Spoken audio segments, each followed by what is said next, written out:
Welcome to Myths and Legends Player Profile. Let's start with your name, where you're based and how long you've been playing basketball.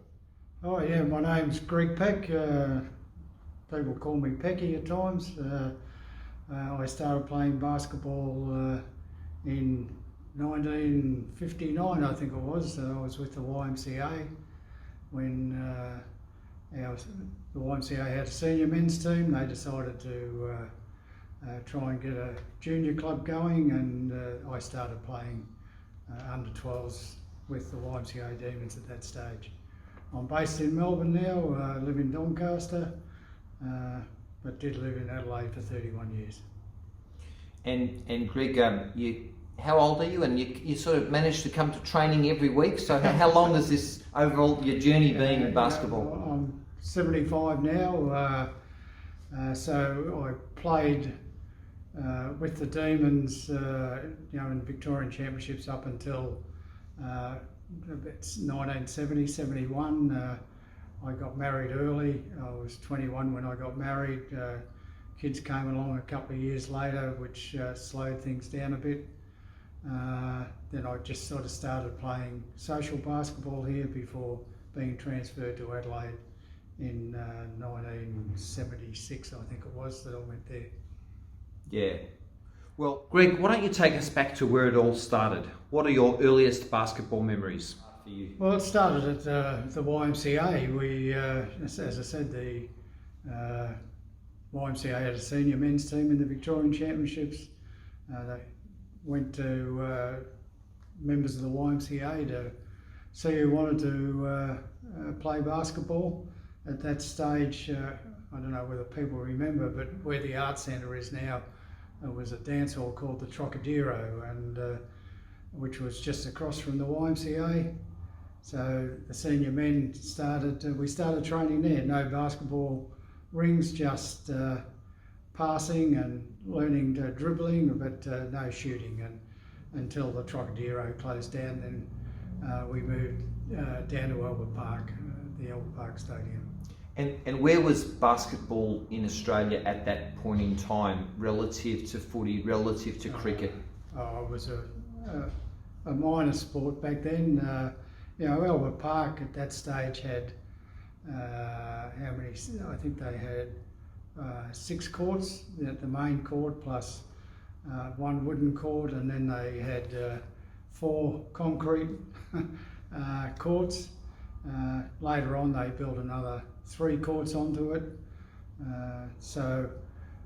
It wasn't a huge sport, not like it is today with the number of courts that are being put around. In these formative youth years, what were the on-court skills that you developed? I guess my speed was one.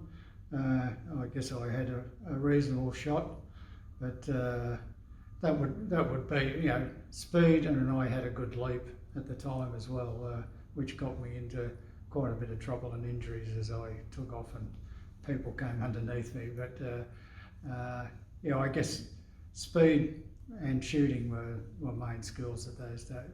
Yep. And was there a team that you were following or a player?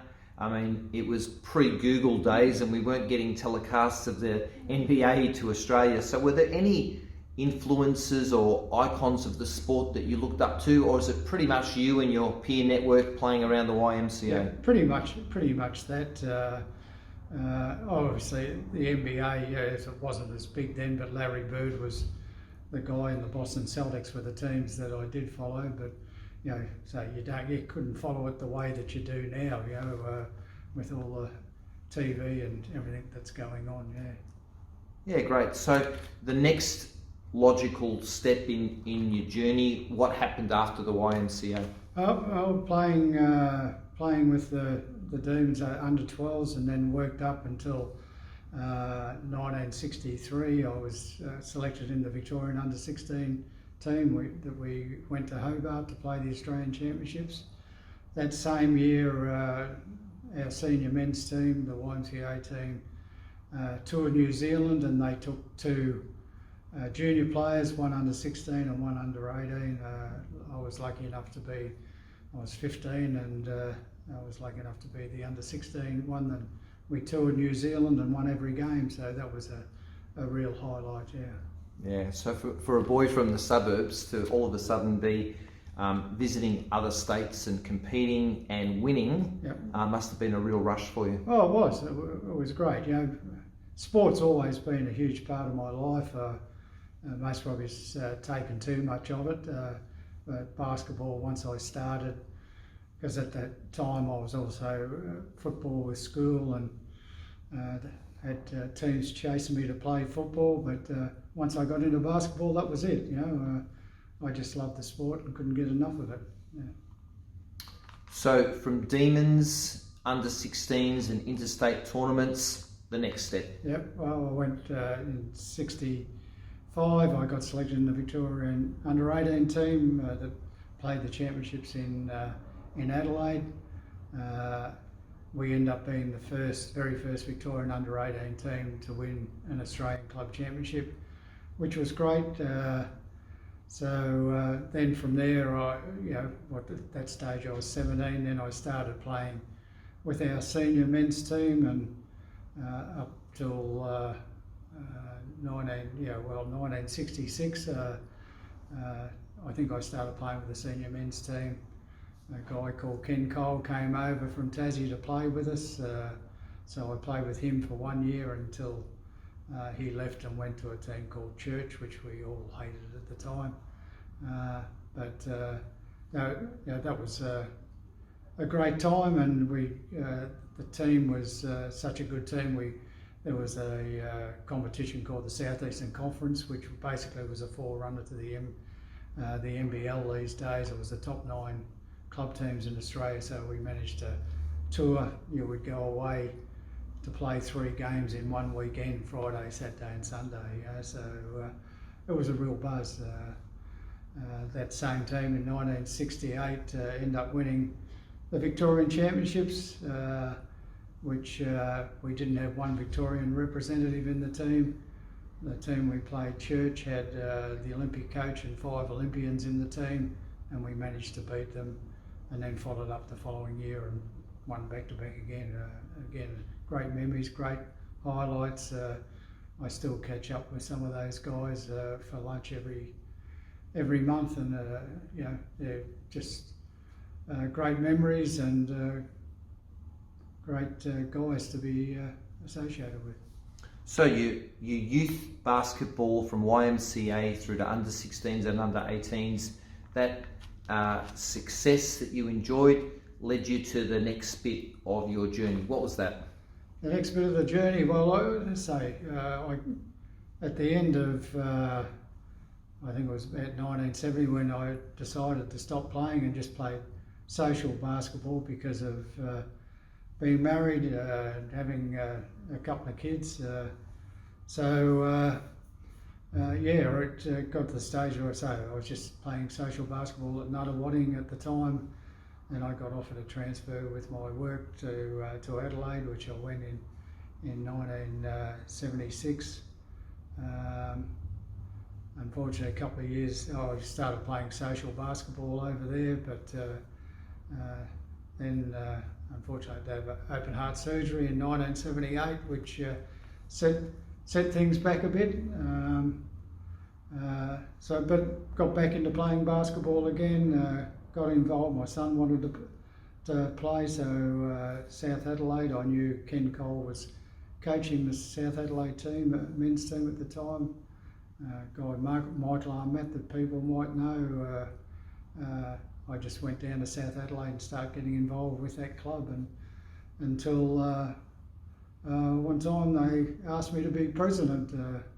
So 10 years later, I gave that away as president. So well and truly involved. We won a few championships. I was team manager as well for the senior men's team. So I was well and truly involved with the club, but loved it, yeah. So at that point in time, where was basketball in Australia up to? Had the NBL formed? What was going on at Albert Park in Victoria, where a lot of basketball started? What was the context? Yeah, well, once I went to South Australia, I sort of missed what was happening in Victoria. obviously there was a big rivalry between South Australia and Victoria. Actually, it was in '86, I think. Victoria and South Australia had a 3-game series, and at the same time they decided to have a veterans or over 35 comp as well, which again I was fortunate enough to be selected for the South Australian team, and so we played against Victoria and old buddies, guys I used to play against, which was good. We got whipped, but Victoria were a much better team than us at the time, but it was really good times. So if that was your entry into Masters basketball or over 35s, we're still going, 40 years later, is that right? Yeah, well, South Australia started up an over 30s comp as well, and so I started playing in that. It didn't last very long. I saw Victoria started up a comp here as well, and they had the old team, so YMCA Demons eventually became Melbourne East. Melbourne East was a growing part of Victorian basketball in the early days, and they didn't have a team out there, so YMCA Demons became Melbourne East Demons, and eventually now it's Nunawading Spectres. So that's again how I got inducted into their Hall of Fame. Yeah. Did you play with or against some names in basketball, some people who ended up being successful in their own right? Yeah, well, I guess Ken Burbridge was in that under-18 Victorian team. Peter Byrne, Olympian. Ray Tomlinson, Olympian.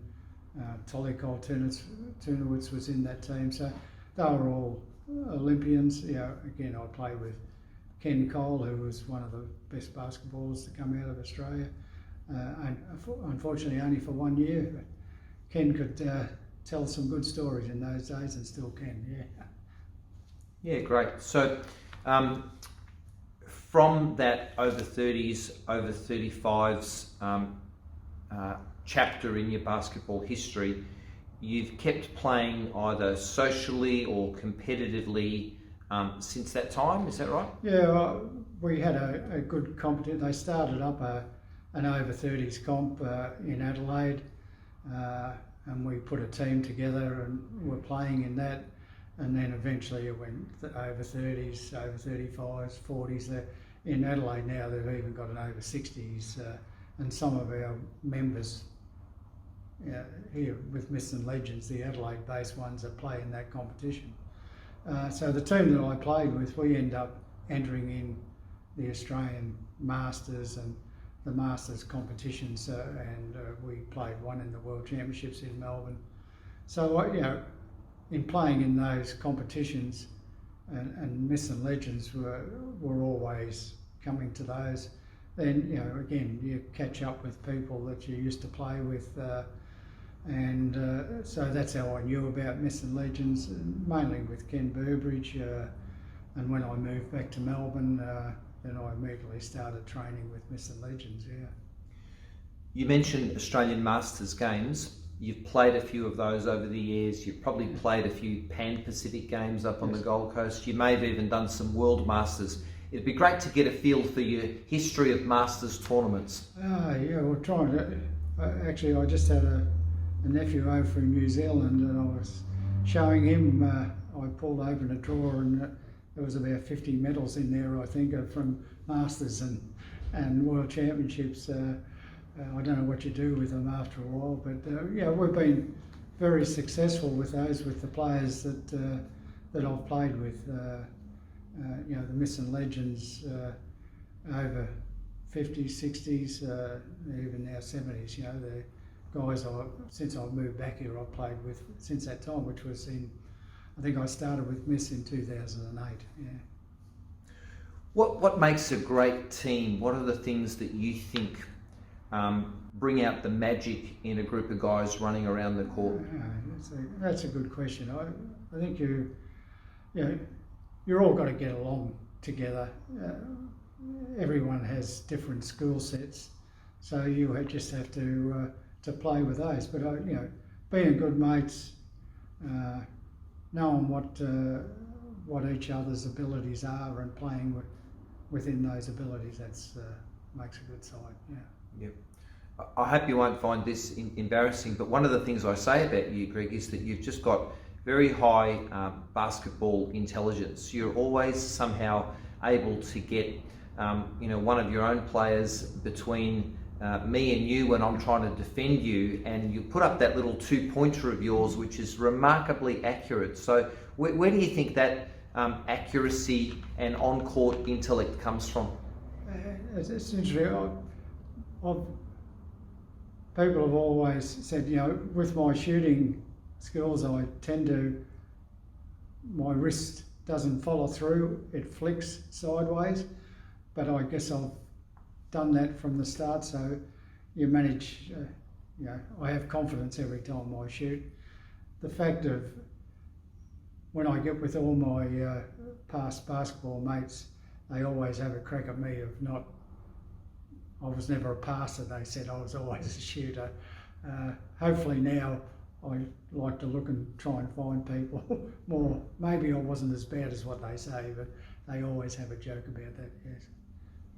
If you think about the arc of your basketball story, do you have a great remembrance, a great memory, a great story, something that made you laugh, or a career highlight that you'd want to share with us? Look, I think the biggest career highlight was winning back-to-back Victorian championships, especially when you beat basically the 1968 Olympic team, and that was done in overtime, which was great.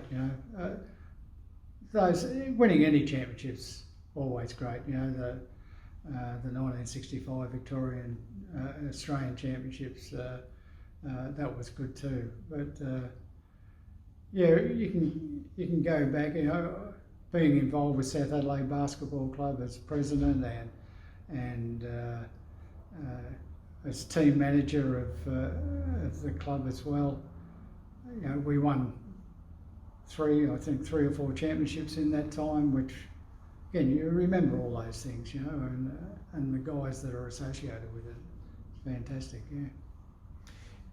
I guess whilst all of your advancement was going on, Australia started to get a feed of basketball from the US. You mentioned Boston Celtics and Larry Bird before. The team and the player that I idolised, I think we started seeing telecasts from the US on Thursday nights, very late at night, in either the late 70s or early 80s. So how did seeing those icons influence your passion for the sport? Look, I'm not sure whether I had the passion anyway, and I think it was in here. Just even now, I watch a bit of NBA, but not a lot. I just, the way basketball's gone, and in our day, carrying the ball or the travels, you got picked up straight away. And seeing they got great skills, but boy, if they were playing in the old days, they wouldn't get away with the things that they do now. I enjoy watching NBL a lot more, and obviously being associated with the Adelaide 36ers, which I mentioned became after I got off South Adelaide's committee. Then I became a board member of the Adelaide 36ers, and I was a board member for 14 years. And then I also, in between that, I was team manager for them for a few years, so I travelled with them. So, the NBL, I enjoy watching that more than the NBA. Yeah. Well, you're a member of Myths and Legends Australia. Tell me about that organisation in your own words. Yeah, look, so I joined that when I came back from Adelaide in 2008. The fact that they're a club that want to keep people playing as long as they can, as we say, once you stop, that's the end of it. If you stop playing, that's the end of your basketball career. So Myths and Legends give a whole range of people a chance, so we got guys that are in their 80s, and there was one Kenny that was nearly 90 when he before he passed away. Just gives those people a chance to stay fit, become associated with good friends, good people. So just I think that's it. And guidance to our youth, Greg. I guess basketball's now the #1 sport in Victoria. I think it's trending towards the #2 sport nationally. If you had something to say to those young and aspiring myths and legends, those young basketballers that might join us in Masters at some stage, what words of encouragement would you provide them? Words of encouragement. Look, the main thing is just get out. No matter what your abilities, get out there and play. We're all got different skill sets. Just because you mightn't be a star, the fact that you're getting out there, getting yourself involved with a club and just enjoying meeting people and getting away and playing basketball interstate, or in some cases overseas. Just get out there and do it. Fantastic. Greg Peck, thanks for your time today. You're certainly not a myth. What you are is an absolute legend.